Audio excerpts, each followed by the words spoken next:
Man, so good to be here. We out here. Yeah, dude.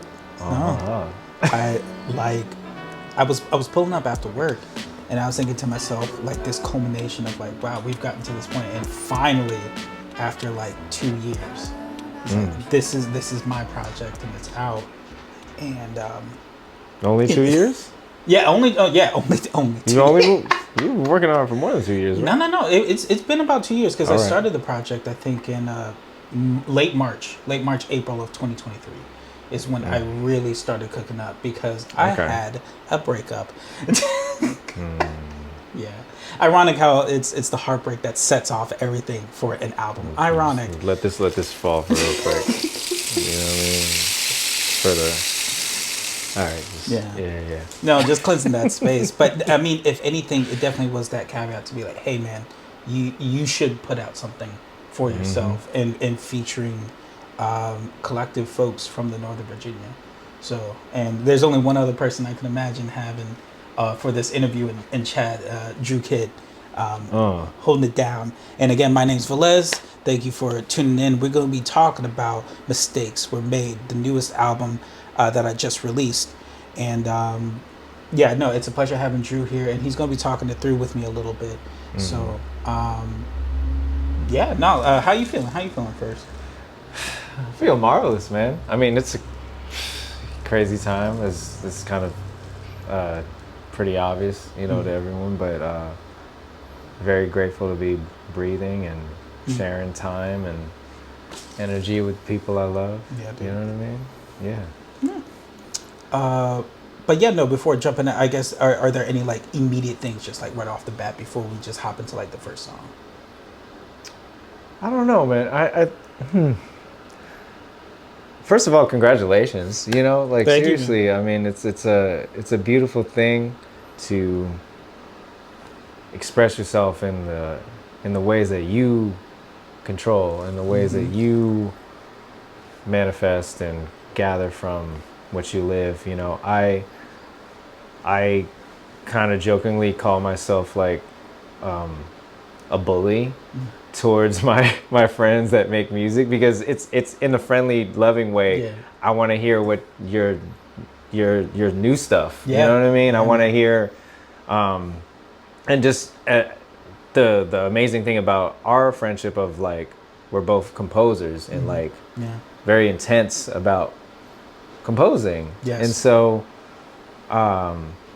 we always what's the new, you know what I mean? Like, No. Yeah, no, and the album picks up on that energy too. Right. Heavily narrative, heavily thematic, and building off of the everyday musician's life, essentially, which Yeah. is more than relatable to a lot of folks who are in the arts field, of that balance of I'm trying to make a living and support myself, but like I also want more for my artistry and to be doing, more things with that freely without, restrictions or having to feel like I owe someone something. It's like, no, this is for me and for my community. So that's definitely what this project is. coming from the practitioners. Yep. Yeah. So- But yeah, no, let's go ahead. Let's go ahead and take a listen to Mistakes Were Made, the very first track from the album.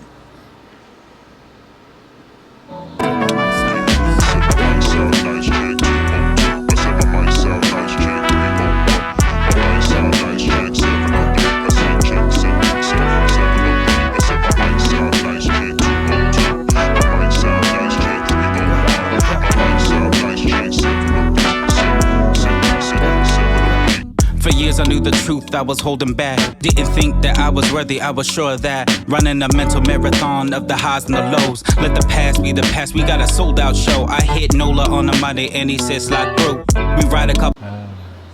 There we go. Yeah, no. Well. Yeah, no, that's the title track right there. Oh. It definitely was like the catalyst for this. Once I think it was the second song we finished. Okay. On the record, and I knew like as soon as we finished and pressed everything, I was like, this is the title track and this is the energy of this record, this introduction, blending everything that I have in it. Like I threw horns at this, Right. vocals, MC, keyboards. I'm playing keyboards on. It's just like I was like, I'm tired of holding back. Yeah. So yeah, that's yeah. Mistakes Were Made. Wow. Yeah, showing your full self out the gate, right? Mm-hmm. It's like, it's wow. That's just awesome to like receive. You know what I mean? Just like for us as friends, like kind of being mirrors to each other, like how, I guess a little bit of background for the listeners, that we both kind of came solely from like instrumental that upbringing musically, and sometimes I don't want to just say sometimes, a lot of times people only kind of interface with you through one way, so that like you're not just like the also one of the newest extensions of your expression, rhyming on the song, and with the extension of like now like full on producing, like self-producing your music. I mean, you have collaborators. Yeah, collaborate. And quick shout out to Nola as well, that man, because without Nola being the right hand man on this project would not have happened in any capacity. I mean, he helped me get out of the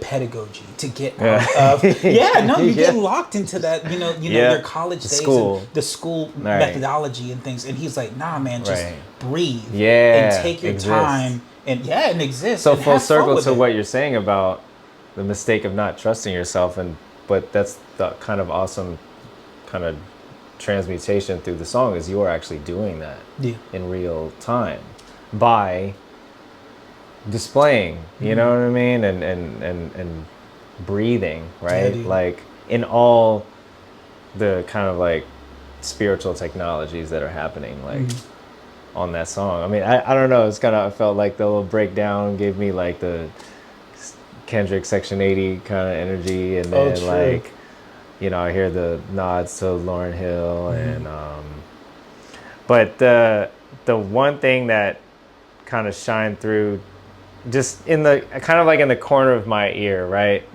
Because I tell you this all the time, like I could be anywhere in the world. I could be in Australia. I don't care. I know the tone of my brother's horn. And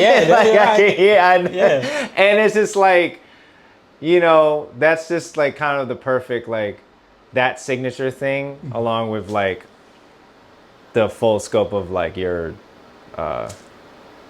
expression. You know what I mean? No, I appreciate that. It's a great time, man. And that's how the album kicks off. I think also going back to the artwork of Mistakes Were Made, this song really is the epitome of that, and I wanted to express the aspect of those mistakes, but they can lead to something. So quick shout out to Nye, as well as Elizabeth Standard, Nye's Eyes, for helping develop the concept and also doing the album work as well with me. So both tremendous women in helping facilitate that album artwork shoot.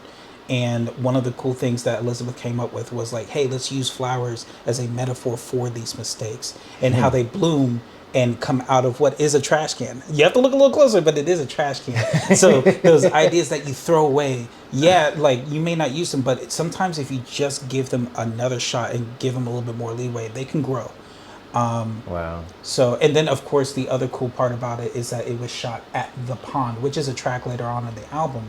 And that space is where I usually go before I go home to just like breathe, meditate, listen to a new record or something in the whip. And that spot was like perfect for it. So big shout out to them as well for helping come out with the album concept and emphasizing mistakes that were made. So, but let's keep it moving right now. We're gonna go on to the next track, Tu Sabes. Stop. This that bass that make your ears pop. This that vibe that get your cash locked. 703, it be coming in hot. Thought you been new, never ever letting it drop. Dime otra vez. Who is this? You know Velez. With a crew of his accomplices. We murdering the beat, come and hit the industry. Been a long time. When we started in the dorms, now we outside. So coming back, that was Tu Sabes, the first single from the record here, featuring Taisha Estrada. So much love for Taisha hopping on this record and helping blend together the Afro-Latino element of this record. And I also want to take a quick moment to shout out Sean Davey, on bass, who also played bass on the first track as well, and he's the bass player predominantly throughout this record. And then also Zach Neese on trombone, who helps give it some low end depth for the horn parts. So much love to them coming through on those. Yeah, man. We all in the club. It's family in the club. Yeah. Oh my gosh! But no, this is the party joint. This definitely was like, yo, let's set it off. Let's have some fun. Wow. But it's heavily inspired by Lauryn Hill, doo wop in particular, being that emphasis. Yeah. So, but for this one, it was weird because I remember when we were working on it upstairs, Nola at the time was starting to get used to working with me, and I was like, yo, just here's the tempo. Let me record the beatboxing section 1 second.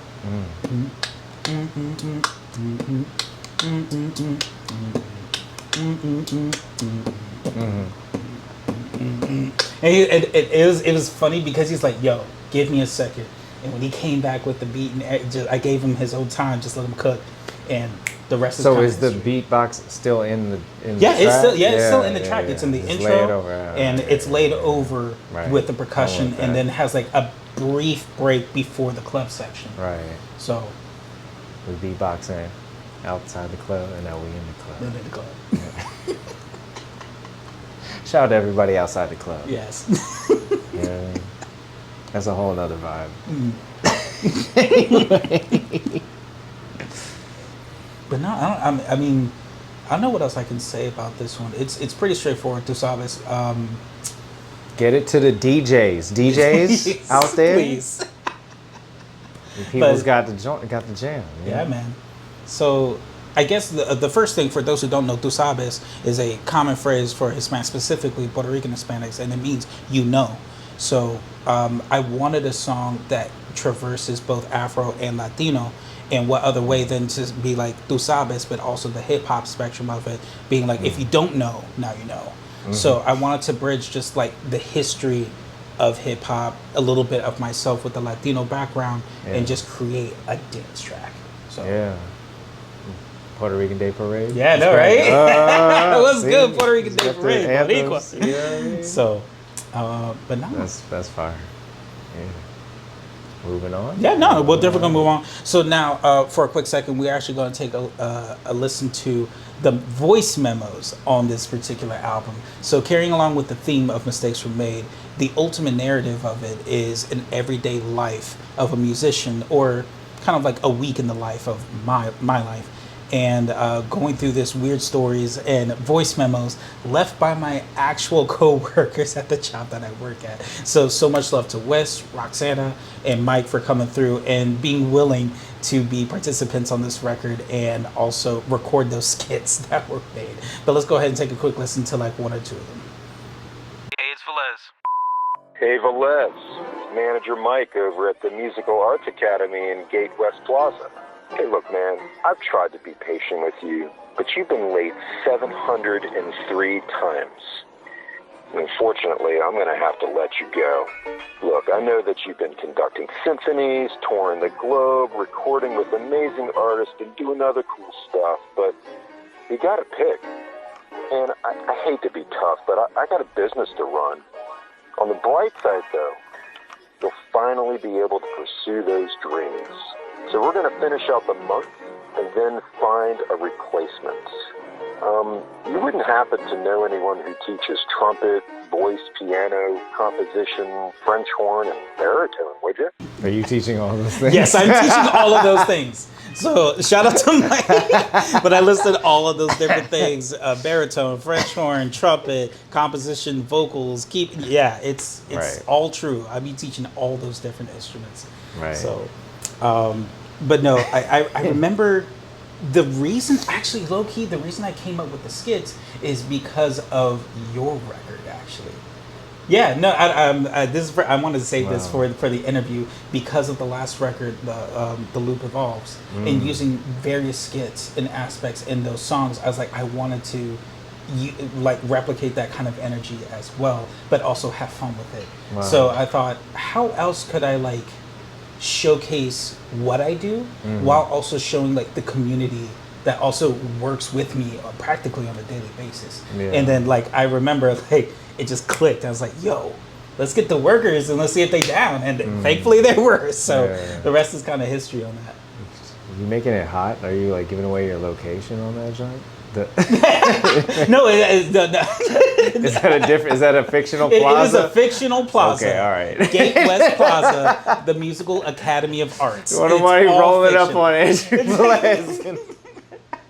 It's all fictional. There is no one. I was about to say because it sounds real. Yeah, but that's the whole. I'm glad it sounds real. So there you go. Oh my God! But yeah. So with what you were hearing on the Loop of Oz, you're speaking to what, like, you're saying skits or just voice memos in general? Oh, okay. Yeah, the skits aspect. I was like, it'd be cool if I could kind of lean on that similar energy as well, and kind of just showcase other folks in my community. Yeah. So I don't necessarily have skits. It's just like stuff that happens. Oh, it's just okay, got you. You know, but I love a good skit. You know, actually there is like one. There's you're right. There is one on there, but a really dark one. But it's funny. Yeah. But I think that's the other thing too. I wanted some kind of comedy element to it as well to show the fun aspect, because there are more serious songs on this record that are very personal or emotional, but that those skits being the alleviating moments. So. But we're gonna keep it moving for right now. The next song is called "Running Late," which is definitely one of the main themes of this album and kind of pokes fun at it. But it's definitely one of the closer ones to home, featuring Velez. I'm running. I'm running. I'm running.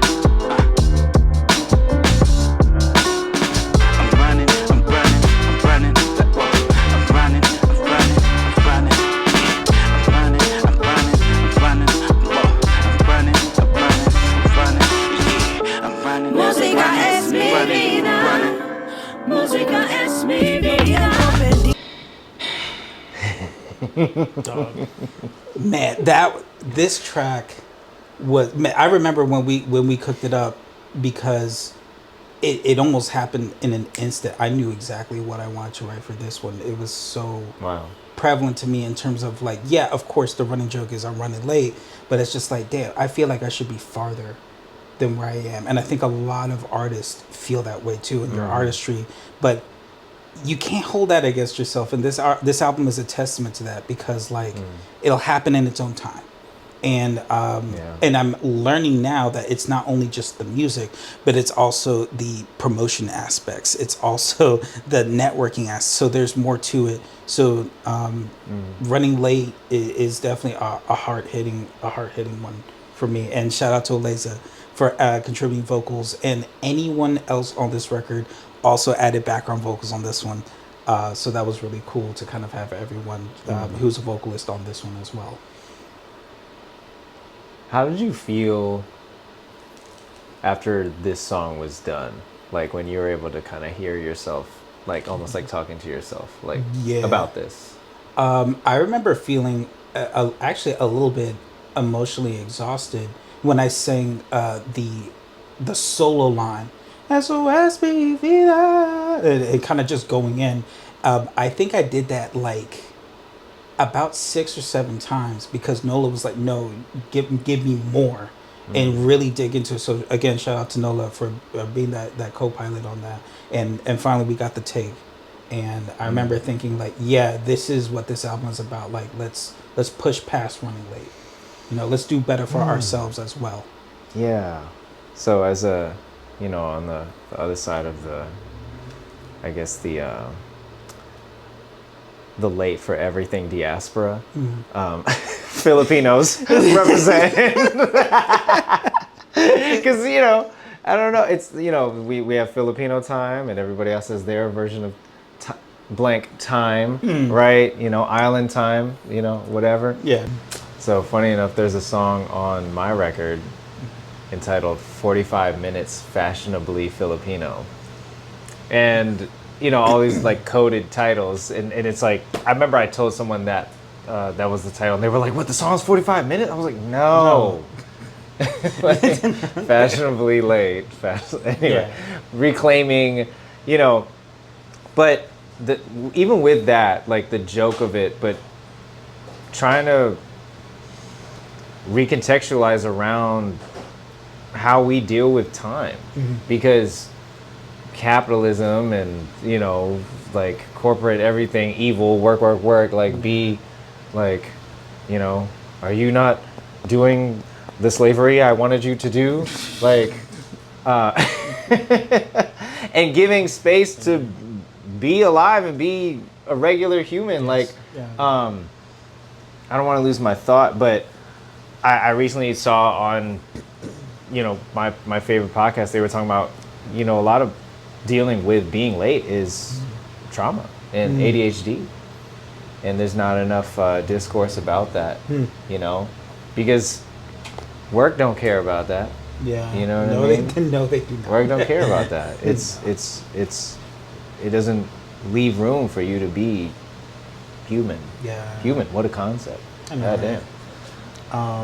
There is one other element I would like to talk about on this one, and it aside from folks like Lauryn Hill, Music Soul Child, Jill Scott, definitely being like inspirations for this record.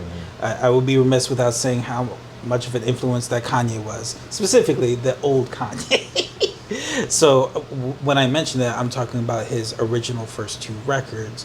So College Dropout and Late Registration. Millennials know. Millennials know at this point. Yes.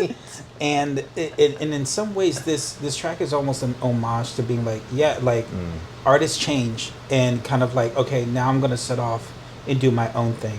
But I'll never forget that, you know, that infamous snare. Wake up.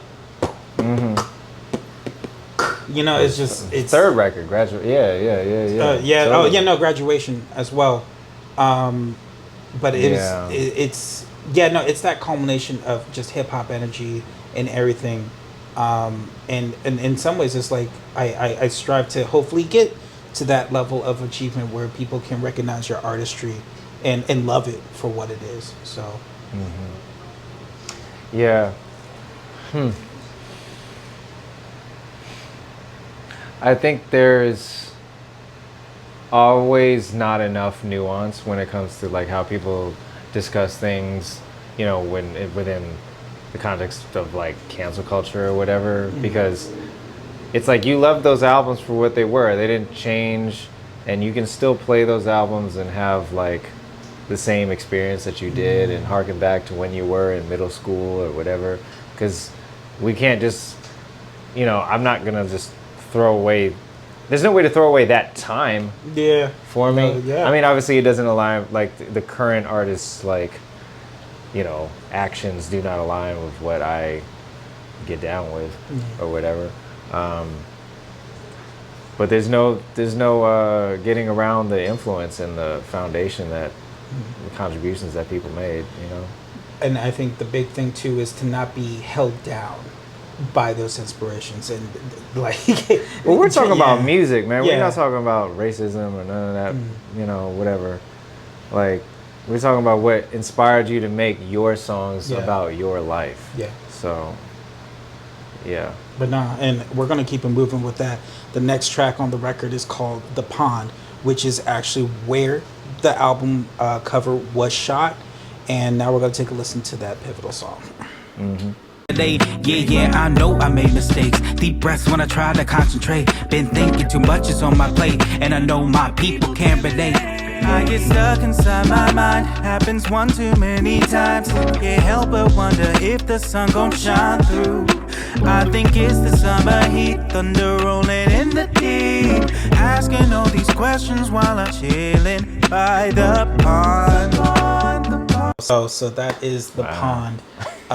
Definitely the chill joint of this record. And shout out to John Waymeyer, who has two samples on this record, original samples that he plays guitar and bass on. And what was cool about that, he sent me the pack, and out of those there were two that like really resonated with me, and in particular they happened to be guitar tracks, ironically.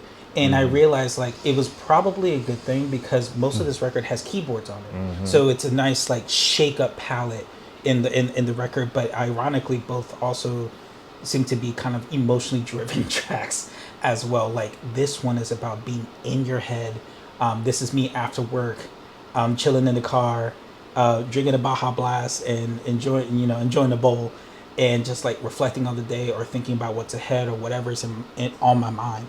So, but yeah, no, that's the problem. Yeah, I really love your vocals on the chorus, even the backgrounds, because they like evoke the doo-wop era, you know. Also, while we were listening to it, I was feeling myself on those backgrounds because it was the first track I really like. Yo, let me try. Okay. Oh, on the verses, going back and forth and trying to get comfortable with like, yo, let's do. Okay, I'm gonna do this take, and then the second take, I'm gonna echo off of that. Interjections. Interjections, and it was kind of the first track on this record that I attempted to do that. Aside from maybe like mistakes were made in some capacity, but this one like dug deeper into that interjection aspect. And even the melody that you sing in the beginning, the I part, because just before, previous to us being on camera, I was bringing up how for DJs, like how like when Aaliyah shows up in like someone's set, how much like her energy just like cuts through. And I don't know, just that melody just kind of made me think about the song "I Miss You" because it's just like, you know, it's comforting, you know, and I think just, you know, those little like nice like earworms that like, you know, like that set off like the vibe. Yeah, it's great. It's beautiful. No, I appreciate it. And I think at this point is when Roxana's voice memo comes into play here, and we get the heightened sense of like, oh, Velez is kind of in trouble here. Like, he's in the hot seat at work. And so at this point, you have like the building up of emotion. I'm already in my head, and now I get this call that's like, yo, you better watch out because manager's about to message you, and I don't know what's going to happen. But anyways, bye. So shout out to Roxana. I really loved her variation on the skit on that one. But the next one I think we're going to get into after that is called It Takes Two. It takes two to make a thing go right. Prove you wrong, I'll make it out, no spite. Can't keep depending on wrong, got news in sight. It only takes one to make a better life. It takes two to make a thing go right. My heart and my mind, they parted ways on me for a while, but I'm too young and I'm so tired. There you go. So we back on this one. This one is a deep cut, and ironically, some quick background notes about it. It was the last song we finished on this record, actually. And the reason why is because this one was probably the most emotionally painful on record to write on this one. I can feel it. I love it. Like, I remember when we were going through it, I sat for like easily 7-10 minutes just listening to the sample John sent. And I remember Nola was like, yo, you good? Like, he genuinely questioned, like, damn, like, you've been in your thoughts for a second. Like, is this something you want to use? I'm like, yeah, but let's come back to it. So I remember when we were working on it, we chopped up the sample, and it took us a few times for the drums to finally lock in. It's like, that one. And just kind of like building off of like this stormy energy kind of deals with that summer heat, and continuing off of what I did with the pond. It just continues off of that. And then finally the keyboard solo. The keyboard solo on this one was done in one take and was not originally supposed to be on this. It was actually going to be a trumpet solo, and when I played it and tried to, I was like, this is too much, and this is not what fit the idea of now I can see both sides now. That moment of clarity and understanding that it really does take two in a relationship to make something work. And before anybody says anything, this is about any type of relationship, regardless of any two people. So it is open, family, a love relationship, whatever it may be. But the idea is that, you know, when you give that integrity to someone, it's received back in order to make that work. So two to tango. You know what I mean? No, I love that. Yeah, it's very like like a better production term, it's like a very like indie moment when you that specific keyboard patch that you chose to. I love that because it's like, and I don't say this in like a demeaning tone. It's cute because I think that also kind of like helps the medicine of it go down a little bit better too, right? Because it's like it just kind of gives gives it its own moment. Yes. Right. And I love the melody, the bounce of it, like I think just production wise, the arrangement of it where like stuff drops out and just like, you know, extra touches because of Nola knew what he was doing on this record. You know what I'm saying? Like incredible work. And of course, I'd be remiss without mentioning Mars, up and coming artist as well. We met at Mason, ironically, through Green Machine, and since then we've kept in touch. And I was like, hey, I really respect your voice. I really love your voice. And I was like, I would love to have you on this record. And I kid you not, when Mars finally came over, and I think it was even like less than like 8 minutes, wrote that hook. Wow. And the rest is it locked in from that moment. I figured out the verse. I knew exactly how I wanted the song to change. I was like, yo, let's take out that trumpet solo. We're going to do this. I reached out to Connor for that guitar. It just like, it all locked in the moment that chorus was written by Mars. And then pretty soon, the pre-chorus was written as well, because I was listening to Joni Mitchell at the time. This is around the time we met at Maple Avenue, actually. When I played you the orchestral both sides now. Uh-huh. It comes back to that moment. And you're talking about both. And at the same time, Mars. I watched Everything Everywhere All at Once. If you haven't seen that movie, please do. It is a game changer. I have not seen that movie. I need to watch it. If everything is everywhere in another life, I like to think the clouds above shine a brighter light. But the fact that you would leave made me terrified. The illusions of the feather canyons, I can see both sides. Like, oh my God, yeah, it is everything from the culmination of that movie to Joni Mitchell. Wow. Yeah. So. But, no, we're gonna keep it moving. I think let me double check everything real quick. After that, this is the special bonus track that almost didn't make the record, and thank God we hooked up and we got it figured out here. It's Just Me. Unexpected, not always at your own pace. If you accept that fact, you will find peace of mind. I've searched the world around, and what I found too blind to see. It ain't you, but maybe it's just me.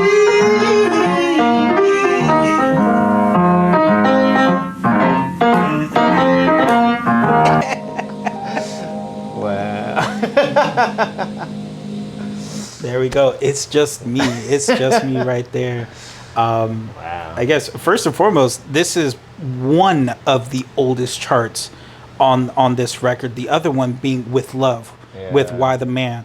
But this particular track, it goes back to our old Capital Focus days, and huge, tremendous shout out to Dave Robinson Yes, as well, sir. for being a tremendous force and being a great mentor and educator for us as well. Leader, inspiration.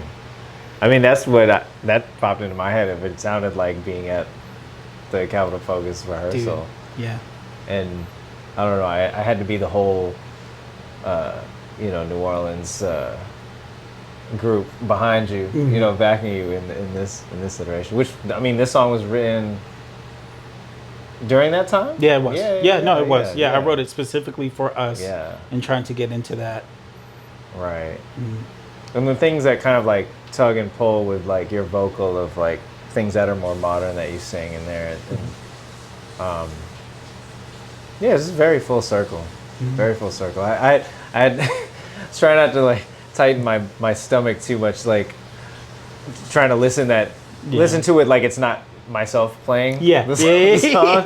Which, for Give clarification, Drew Kidd is the pianist on this one. Yes. And another cool thing, going back to the Capitol Focus days, I'm glad that we recorded this not in an overtly professional manner. It's Right. just on the phone and getting, or I guess tablet, I think it was. On my iPad. Yeah, on the iPad. You know what I'm saying? And I really liked it because it shakes up the middle ground of this album. Everything's heavily produced, and now we have this rich, just one-on-one moment of us connecting, just like, yo, let's just do a chart.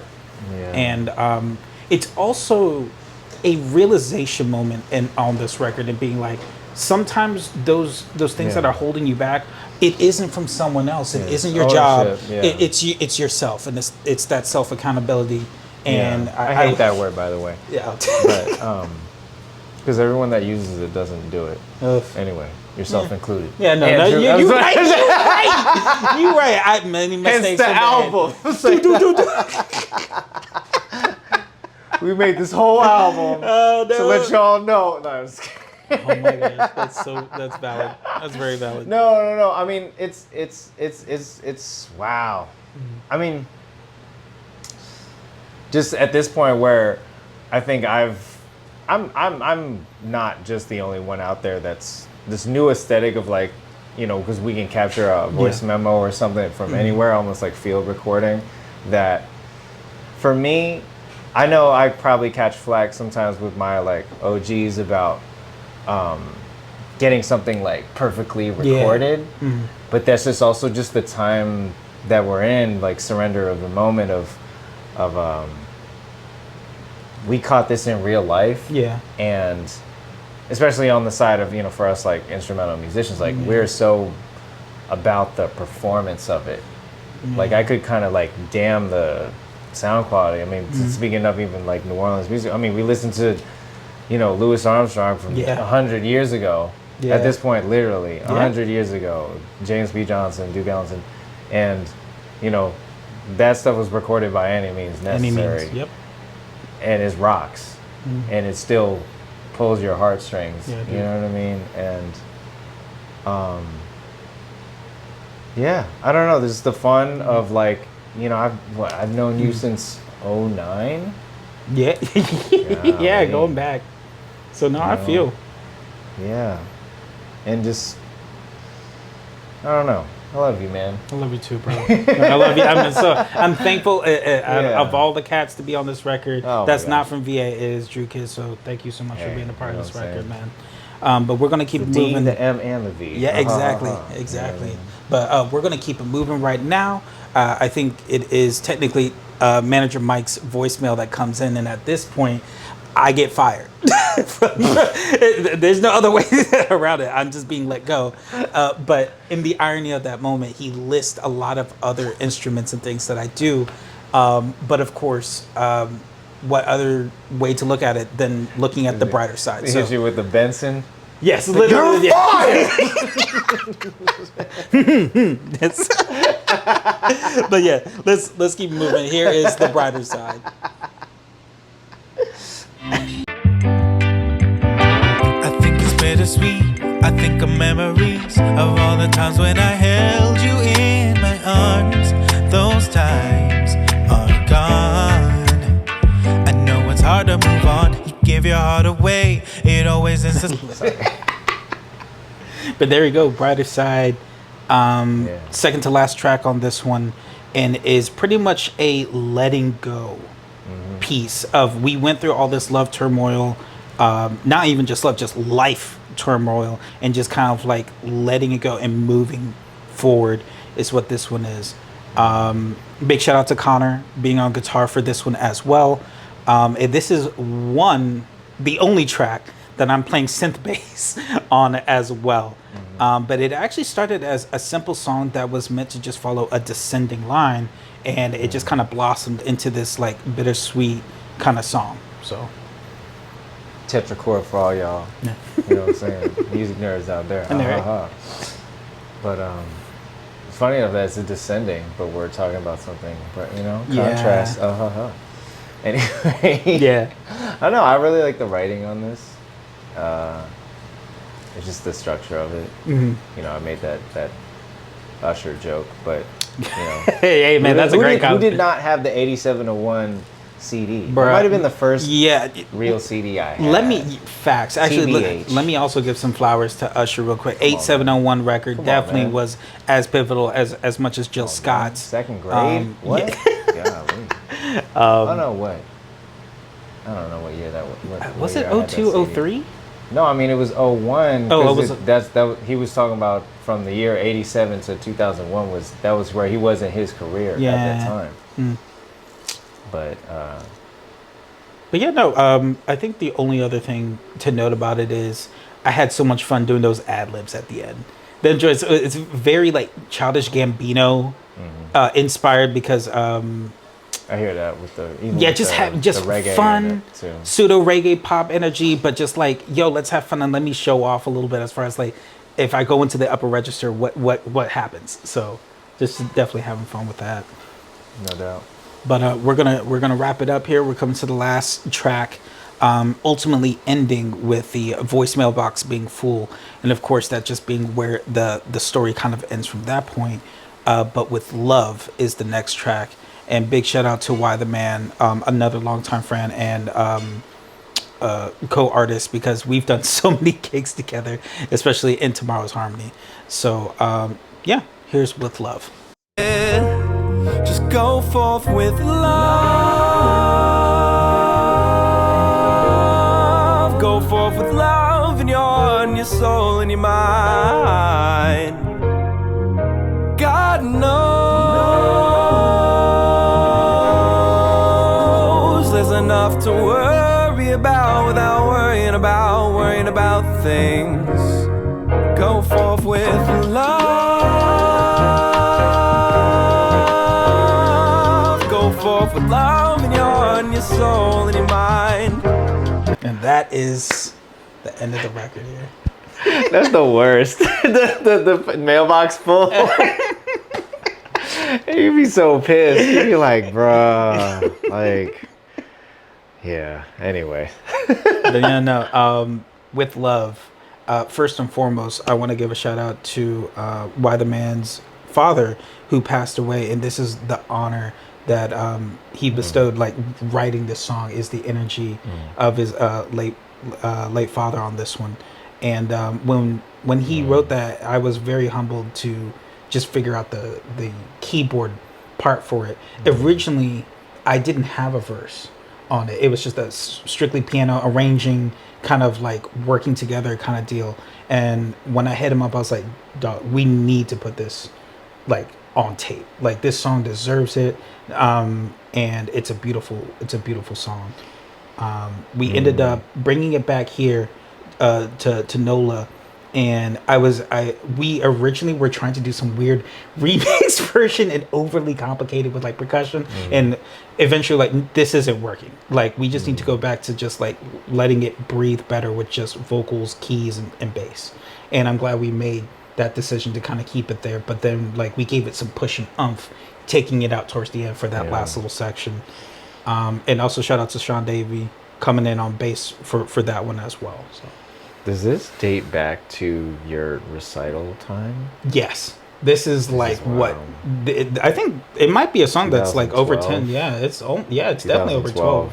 Yeah, 10 years, 10 or 12 years. Because it reminded me of like playing in your recitals and being a part of this like awesome, like crazy, like large ensemble. Yeah. You know, and I like missed that. It like almost felt like Sweet from My Dukes, like Miguel Atwood Ferguson, like, oh, I'm the piano player in this massive thing, like, you know, it was awesome. Yeah. But wow, what a closer. Yeah. You know, I'm always like very fond of like the closers on records because I say this to all of my composer friends, artist friends, like the way you end a record is, there's an art in that just in itself, but it's also just very another level of special because the way you leave people is very solemn, you know, because whether that be the last time somebody hear you or the last thing you can share to someone, it's important, you know. Yes. You know, sticking the landing. It's a difficult thing, but not when you were intentional, right? Because it's like, I also asked, like, you know, my bro Kenneth McNichol, a great writer, you know, what's the most important part of the story? And at that time, I was kind of like obsessed with like the middle. You know, I'm all about like the Empire Strikes Back. You know, the middle of the trilogy or whatever. But he's like, no, that it's the ending. That conclusion, right? It is Because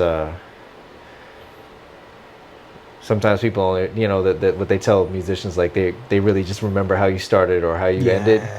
But not to simplify it just to that, but to put that period at the end of the sentence, you know, like art has to end. Yes. In order for you to have time away from it and absorb it. Yeah. Right? There needs to be space. The silence needs to come in. Yeah. That's the part about art or music that we don't talk about enough. Yeah. No, right? I agree. No, I agree. I knew from the jump this was the song to end the record on. Yeah. Beautiful. Immediately. And again, shout out and much love to Why the Man for pretty much re-recording it. Totally. Kind of from scratch, except the intro. He killed it. Golly. The intro is actually the original intro from the first time we recorded it. And then shout out to Nola for figuring out a way to like merge it into the new version, which picks up from the verse. You want to talk about the Janet influence on that? Oh yes, definitely. So the chords, when we initially worked on it, were meant to be like that full slight shifting aspect. For instance, on like "Come Back to Me," definitely is one that I think of. And ironically, I'm wearing the Janet tee right now. Shout out to Miss Jackson, if you're nasty. And but aside from that like '80s keyboard aesthetic, I also and it's no secret too, I'm a tremendous fan of Chief Adjua, Christian Scott. And his influence on this record in terms of like doubling or figuring out multiple horn stacks was definitely an influence with that. You can see it on Tu Sabes, and you definitely see it on With Love. Even the texture of that whisper tone you have in there, you know, it's like it's really warm and like comforting. Yeah. And that's another like very special moment of just like almost coming back to just you, like you on your horn, you know, like simplifying things, like it's full circle back to like just think about how you started, you know, or like even how I came to know you, you know, just like it's a lot, you know, and now that we've like gone through the whole record, it's like, man, this is pretty stacked, you know. It's just like there's so many facets and all within, you know, kind of a very relatively straightforward story. Yep. You know what I mean? Yep. You know, I hope you don't get fired in real life. No, clarification, I did not get thank God I did not. Yeah. So, but of course, from there, I want to thank you, Drew, for joining me on the couch and discussing this first record. I also want to give a shout out to Brooklyn the Kid, helping us behind the scenes and being a tremendous force for getting this done and happen. So thank you so much. And of course, a tremendous thank you to everyone involved on this record. Aleza, Nola, Taisha Estrada, Why the Man, all of my musicians who contributed to this record. It would not be the same without y'all. And I look forward to the next chapter of what happens from music from here. So definitely some great things happening in 2026. But yeah, here's to those mistakes and learning from them and moving forward. So, and I think that's it. Fire. Welcome back, Toxic Man Podcast. It's Velez, new album coming out.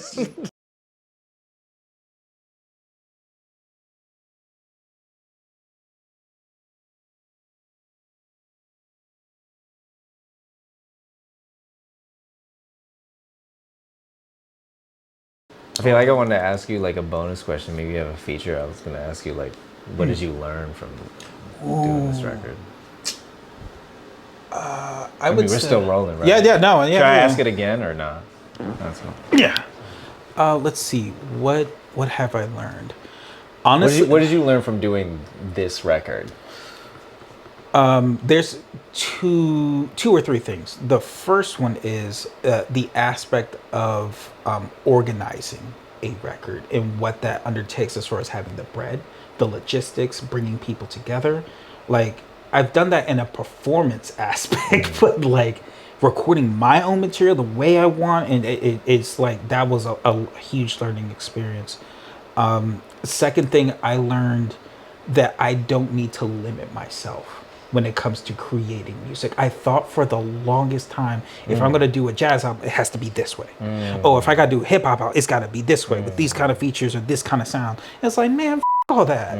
Like, and it's, you know, it kind of goes back to the the education aspect of being boxed in into something, and it's systematically how that's set up. Yeah.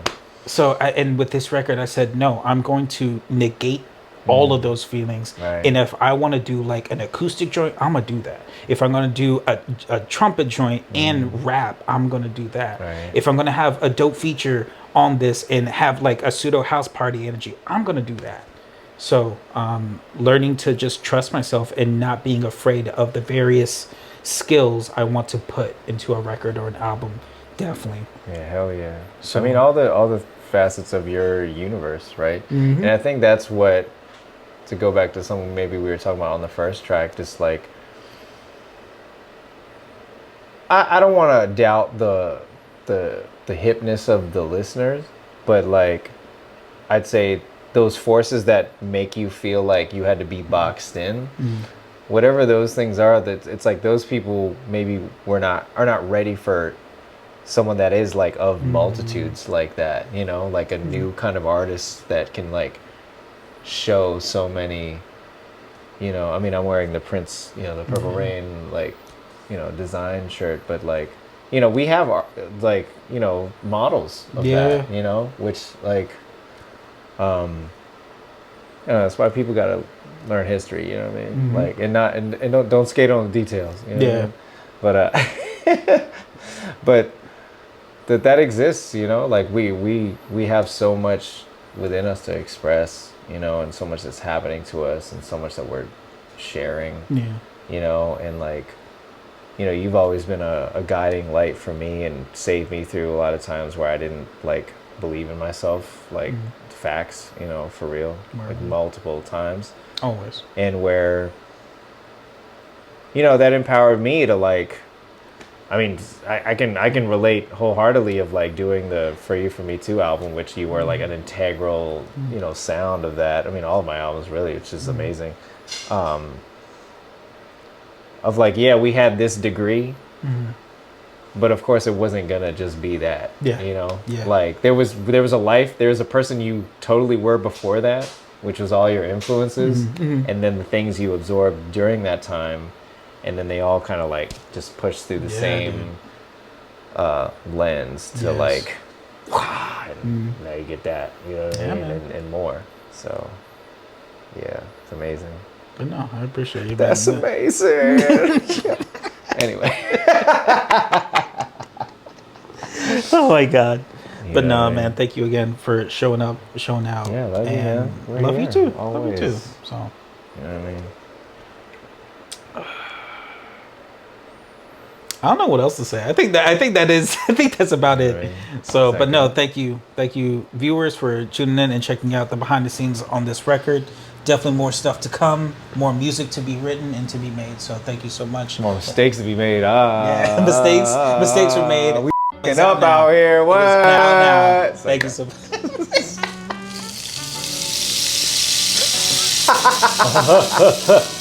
That would have been a skit. I should have left the voicemail like, Angel, yo, Velez f***ing up right now.